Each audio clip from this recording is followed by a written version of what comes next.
Hello बच्चों, let's read the questions. So in this question, the SI units of specific heat capacities and that of the universal gas constant are same. ठीक है, तो हमारे को बताना है कि जो specific heat capacity and universal gas constant होता है, ठीक है, यूनिट्स सेम होती है या डिफरेंट होती है, ठीक है।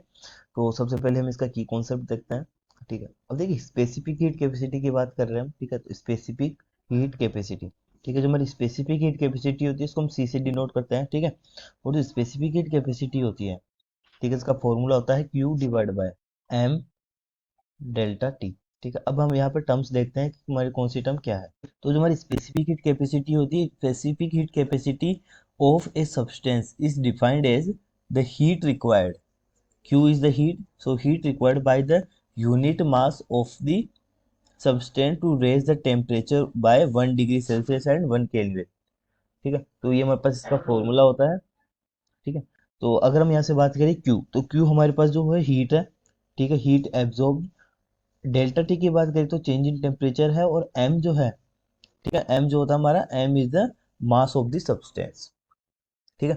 तो यहाँ से अगर हम इसकी निकालना चाहे, देखिए अगर हम इसकी एसआई यूनिट की बात करें तो एसआई यूनिट क्या होगी, SI unit of specific heat capacity, ठीक है।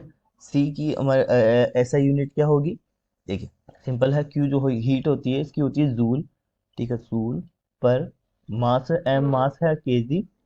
टेम्परेचर की अगर हम बात करें तो केल्विन में लिखेंगे हम इसको, ठीक है, पर डिग्री, जूल पर केजी केल्विन, ठीक है। तो एसआई यूनिट ऑफ सी, ठीक है, ये क्या हो जाएगी, जूल पर केजी केल्विन, ठीक है। ये हमारे पास इसकी एसआई यूनिट हो गई, ठीक है। अब सेकंड चीज हम बात करते हैं universal gas constant, universal gas constant. तो जो हमारी यूनिवर्सल गैस कांस्टेंट होता है, ठीक है, यूनिवर्सल गैस कांस्टेंट की अगर हम बात करें इसको आर से डिनोट करते हैं। आर का हमारे पास फॉर्मूला होता है 2 delta U divide by 3 N P, ठीक है। अब यहाँ पर टर्म्स देखते हैं, तो यहाँ पर जो डेल्टा यू है, ठीक है, इसको बोलते हैं change in internal energy, N होता है हमारा number of moles of the gas, and delta T is the change in temperature, ठीक है। तो इसकी एसआई यूनिट क्या होगी, SI unit of universal gas constant, ठीक है। इसको आर से डिनोट करते हैं, तो आर की हमारे पास एसआई यूनिट हो जाएगी डेल्टा यू, ठीक है। डेल्टा यू को बोलते हैं जूल, जूल पर केजी, सॉरी पर एन जो है वो हमारा मोल होता है, और जो टी है वो टेम्परेचर है, ठीक है। तो ये हो जाएगा मोल केल्विन, ठीक है। तो यानी कि हमारे पास इसकी एसआई यूनिट क्या हो जाएगी, जूल पर केजी पर मोल, ठीक है। ये हमारे पास इसका आंसर है।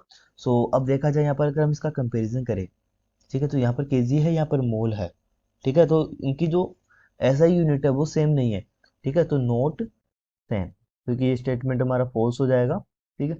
और इसका राइट स्टेटमेंट क्या होगा, the SI specific heat capacity and that of universal gas constant are not same unit. So hope you understand the solution, thank you.